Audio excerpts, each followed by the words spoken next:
Et nous sommes de retour au plateau pour la suite de cette émission. Nous abordons notre deuxième sujet. Nous parlons du Mali. Le colonel Assimi Goïta, promu général d'armée à titre exceptionnel.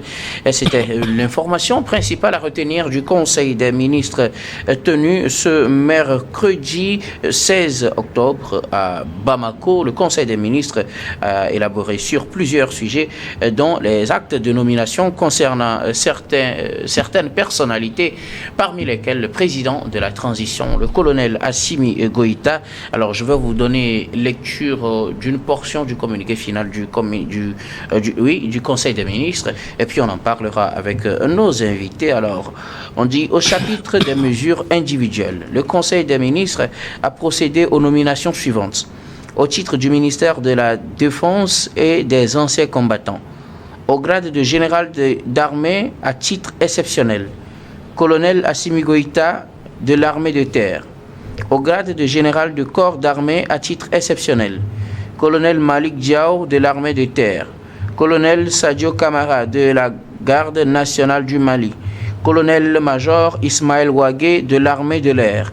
Colonel Modibo Kone de la garde nationale du Mali. Au grade de général de division à titre exceptionnel, colonel Abdoulaye Maïga de la direction générale de la gendarmerie nationale. Et puis au grade de général de division, général de brigade Daoud Ali Mohamedine de l'armée de terre, général de brigade Abdraman Babi de l'armée de terre, général de brigade Abdoulaye Sissé de l'armée de terre, général de brigade Moussa Moriba Traoré de la direction des transmissions, des télécommunications et de l'informatique des armées, général de brigade Keba Sangaré de l'armée de terre. Bon, ça, c'est pour ce qui concerne les militaires. Et puisqu'on veut parler des militaires, je pense qu'on va s'arrêter là. Et pour donner la parole à nos invités sur ce plateau pour faire leurs analyses, je commence par vous, Dieudonné Sewonou. Le colonel Assimi Goïta, le désormais ex-colonel, puisque je pense que c'est la dernière fois qu'on va l'appeler colonel dans cette émission, il quitte le grade de colonel pour devenir, tenez-vous bien, général d'armée, c'est-à-dire général 5 étoiles, et c'est à titre exceptionnel que le Conseil des ministres a donc approuvé cela ce mercredi. Vos réactions? Oui, Guillaume, vous savez, nous sommes vraiment dans un contexte spécial. Lorsqu'on parle de l'armée, il faut une maîtrise de certains aiguillons pour pouvoir parler précisément de ce qui concerne les points clés liés au grade. Je n'ai pas eu le temps de réviser mon cours sur les évidentes ou alors les éventuels grades et ce qui amène à cela, mais je m'en tiens tout simplement à cette élévation au grade exceptionnel. Alors, je veux faire une petite pédagogie que lorsqu'on parle de la promotion d'un colonel à titre exceptionnel dans l'armée, il y a certaines conditions qui sont souvent réunies et qui amènent à cela. Alors, au premier niveau, je veux parler de service exceptionnel, avoir accompli des actes remarquables ou démontrer un leadership exceptionnel dans des situations critiques. Rien qu'à m'en tenir à ce premier point, je pense que les militaires au pouvoir au Mali, jusqu'à ce jour, ont fait preuve d'une démonstration en matière de conduite exceptionnelle dans des situations critiques, surtout en ce qui concerne le Mali. Eh bien, deuxième point, contribution stratégique. Avoir joué un rôle clé dans des opérations militaires importantes ou des missions de grande envergure. Je pense que à ce niveau également, les militaires au pouvoir au Mali ont réussi à faire ce que des coalitions de forces n'ont pas pu faire durant ou alors pendant 10 ans. Eh bien, ces militaires arrivés au pouvoir ont quand même marqué leur présence et ont réussi à libérer ne serait-ce que Kidal et ont continué toujours par tenir tête aux envahisseurs et aux destructeurs et aux verseurs du sang. Alors, à ce titre, déjà, je pense que élever ou alors faire la promotion au titre exceptionnel à ces militaires en soi trouve de la matière. Je vais prendre le point 5 de toute cette liste pour parler du bilan de carrière. Avoir un parcours exemplaire, sans faute grave, qui manque ni manquement aux devoirs militaires.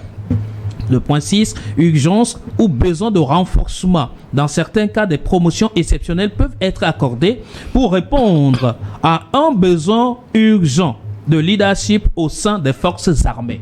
Je pense que toutes ces conditions que j'ai réussi à découvrir concourent ou alors se retrouvent bien dans la posture de ces militaires qui viennent d'être élevés au rang exceptionnel en général. Et le plus grand en titre, c'est bien Assimi Goïta, qui est devenu aujourd'hui général d'armée. 5 étoiles. Pour l'instant, c'est le high level au Mali, ça. Et il le mérite bien, c'est le chef suprême de l'armée, ailleurs, comme on le dit. Alors, au vu des actes posés par ces militaires, même si les défis restent énormes, même si les défis restent hyper immenses et vastes, par rapport à ceux qui veulent les voir couler ou alors voir les continents couler, je crois qu'ils méritent de se lever à ce niveau ou alors de faire leur promotion, parce que cela souvent c'est l'hiérarchie qui apporte d'ailleurs ces promotions. Mais aujourd'hui, le chef ou alors l'hiérarchie au Mali, c'est aussi l'armée. Alors si l'armée se fait sa propre promotion, il y a de quoi quand même qu'on trouve de la matière pour justifier. Alors je me dis, ce n'est qu'un acte et ce ne sont que des titres, mais je veux croire que cette fois-ci, ces titres ou alors ces positionnements vont apporter encore un élan beaucoup plus dans la lutte pour l'intégrité ou alors, oui, l'intégrité du territoire malien ou la défense du territoire malien,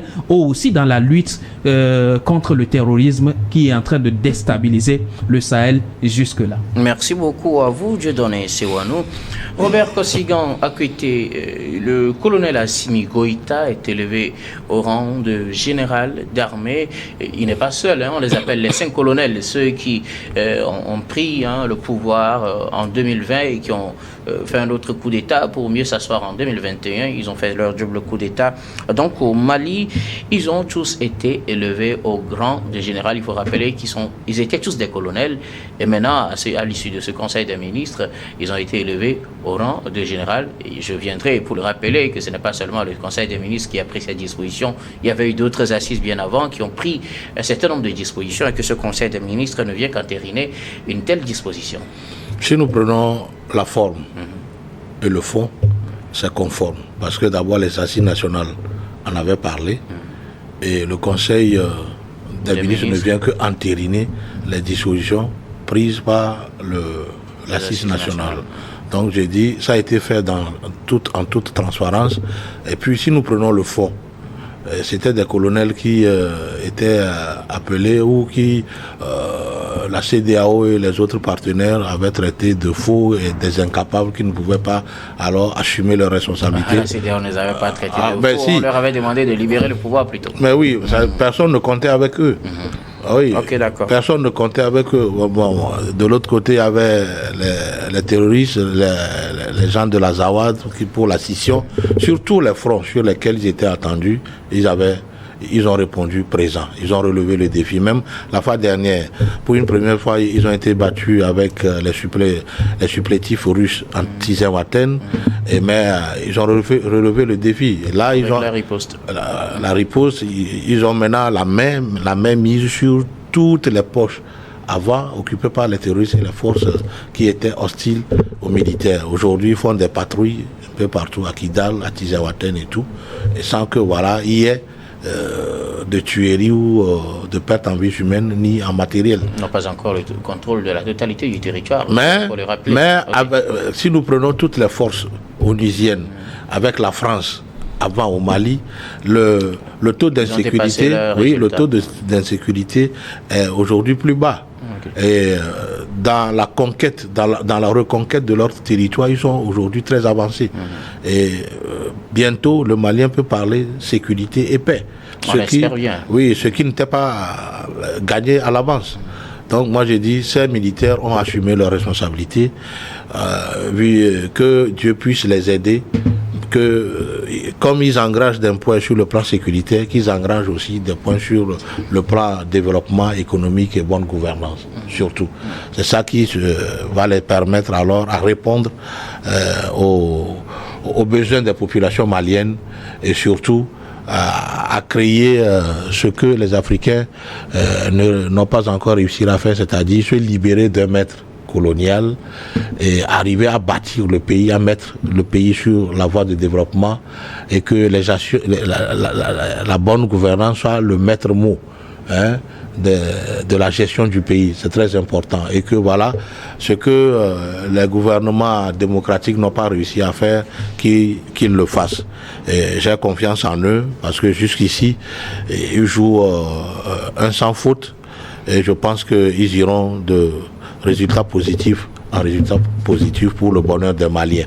Ce n'est pas facile quand on a peut-être l'Occident contre soi et qu'on arrive à tenir tête à tout ce que l'Occident fait sans la Banque mondiale, le FMI et tout, et qu'ils arrivent à engranger des points sur le plan sécuritaire. C'est à féliciter. Merci beaucoup. Alors, merci beaucoup à vous. Robert Kossiguen, écoutez, mais je reste avec vous. Je donnais à toucher un aspect tout à l'heure.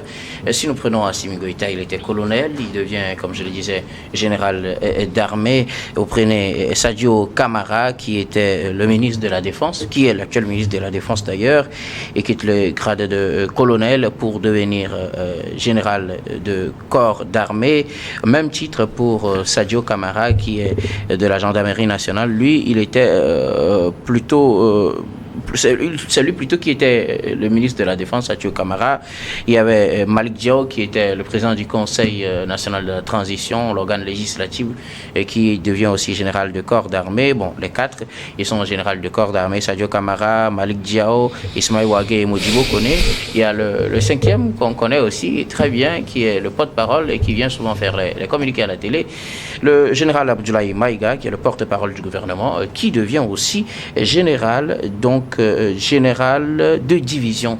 Dieudonné le disait tout à l'heure, les militaires se font leur promotion eux-mêmes. Est-ce une manière pour dire que, selon vous, ils sont en train de se tailler la part du lion ou c'est tout à fait mérité? Non, il faudrait vu qu'ils sont à l'exécutif aussi. Cherchons à savoir comment on fait porter un grade supérieur à un militaire. Ils l'ont dit ici, c'est à titre exceptionnel, donc ils n'ont pas respecté les procédures. Maintenant, je donnais un détail tout à l'heure. Même si c'est à titre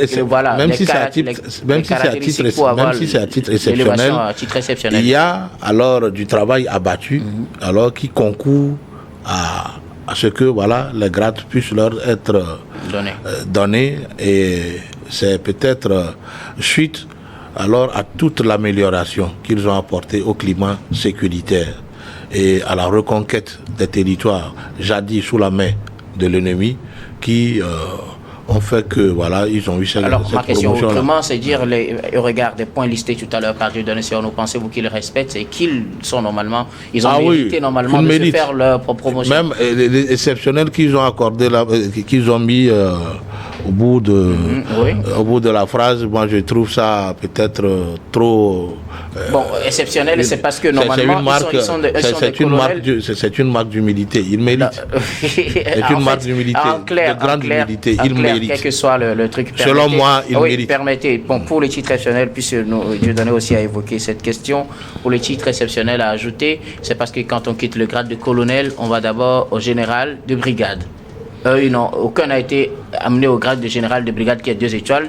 Le plus dernier est allé au général de division 3 étoiles directement. Oui. Et colonel Assimi Goïta est allé directement au général de grade d'armée. C'est pourquoi ils ont mis à titre exceptionnel, puisque si on voulait suivre la procédure, on devait passer par tous ces grades avant qu'ils n'aillent par exemple au grade de général d'armée. Vous savez, à ces colonels-là ou à ces généraux, il faut qu'on les applaudisse parce qu'ils ont abattu un travail. Ils n'ont pas gagné les grades là, assis dans un bureau. C'est pas de la complaisance. C'est pas de la complaisance. Ils ne se sont pas taillés la part du lion. C'est la réponse que je voulais avoir. Ensuite, il faut noter une chose. Il pourrait se le donner sans le Conseil de ministres. Là, on peut trouver matière à en parler. Mais comme c'était le cas. Mais comme ça, respecter le cadre.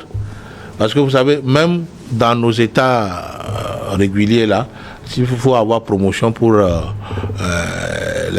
les officiers, c'est toujours en Conseil de ministres. Et donc, comme c'est eux-mêmes, d'abord ça va créer de la sérénité entre eux.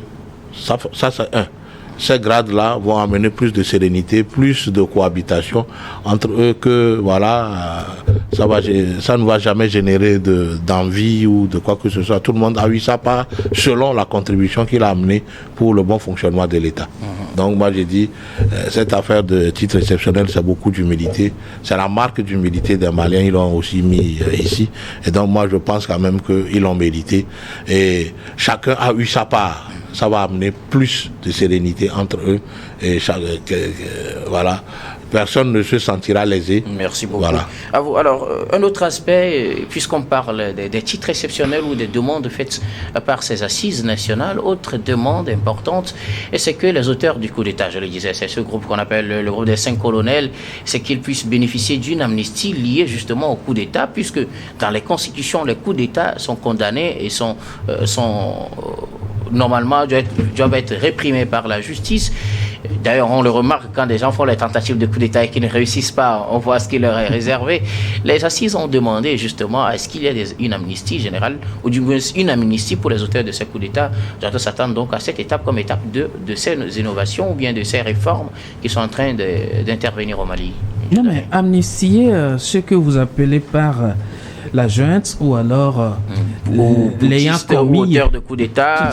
Tout dépend de la terminologie que les gens veulent donner ou alors au titre que les gens veulent donner à ces militaires. Mais moi je les appelle tout simplement des militaires qui sont venus au pouvoir par la force. Les assises ont demandé à ce qu'on leur accorde une amnistie pour le coup d'État. Si les assises ont demandé à ce qu'on leur accorde une amnistie, c'est parce que on a trouvé quand même qu'ils sont venus au pouvoir par coup d'État et pourtant ils sont arrivés avec une main collée à l'arme et une main collée à la truelle pour construire. Alors, cela voudrait dire ils ne sont pas venus juste pour prendre le pouvoir pour le prendre, mais ils ont posé des actions concrètes, des actes concrets qui méritent aujourd'hui d'être encouragés. Et donc, pour les faire échapper de cette manchette de loi qui les condamnerait.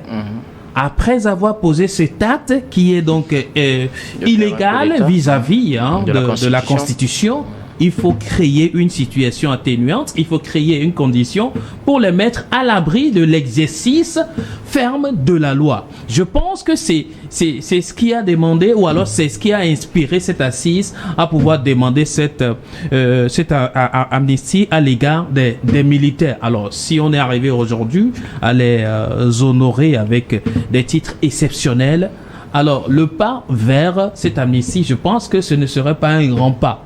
Ce serait quelque chose qui va être fait de façon consensuelle. Je voudrais vous dire que ces militaires arrivés au pouvoir sont arrivés dans une condition très critique, dans un contexte de risque sécuritaire, mais à la fois sont en train de relever le défi du développement.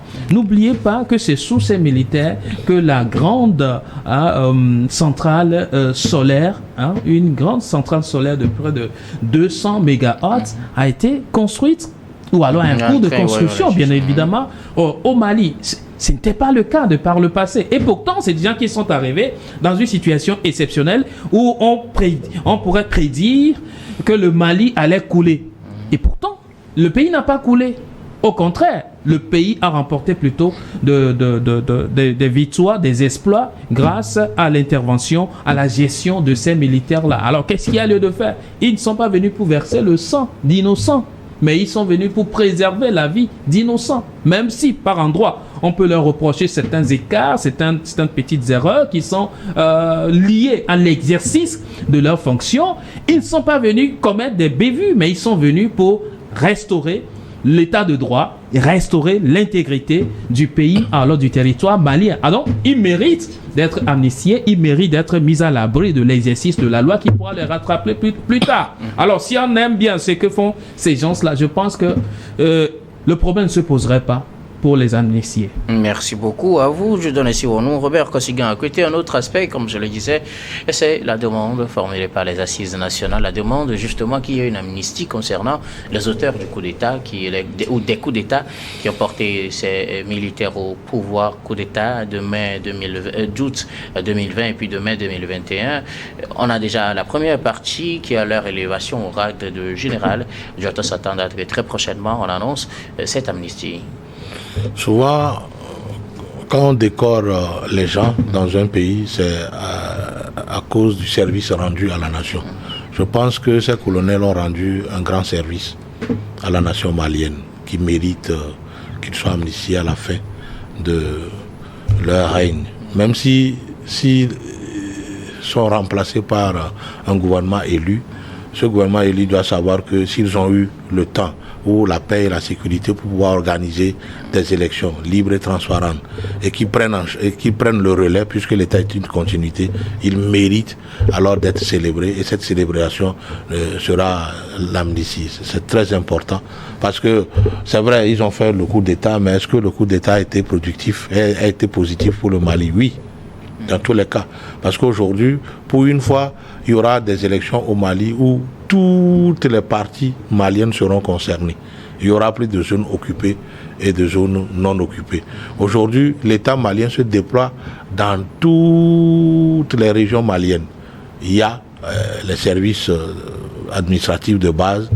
L'État vient aux rescousses de toutes les populations, même les déplacés sont en train de revenir, ceux qui alors font l'agriculture sont en train de retrouver leurs terres, et ils prennent le soin de déminer aussi les terres, donc moi je pense que à la fin il faudrait qu'ils soient amnistiés, et c'est très fondamental. Voilà. Je te laisse quelque chose à ajouter? Non, mais je l'ai déjà dit, je pense que ceux qui ne méritent pas une amnistie sont des gens-là qui viennent au pouvoir sans savoir ce pourquoi ils sont arrivés. Alors, mais si ceux-là, ces militaires, savent ce pourquoi ils sont arrivés, ils avaient un cahier de charges assez précis et ils sont en train de le respecter en matière de sécurité du pays et en matière du développement également, je pense qu'ils méritent d'être mis à l'écart des sanctions qui tombent à l'issue d'un coup d'État. Je suis en train de le dire et je le rappelle encore. Nous ne sommes pas et nous n'avons pas le droit de faire de l'apologie des coups d'État ou alors les prises de pouvoir par les forces. En aucun cas. Et personne ne doit applaudir cela.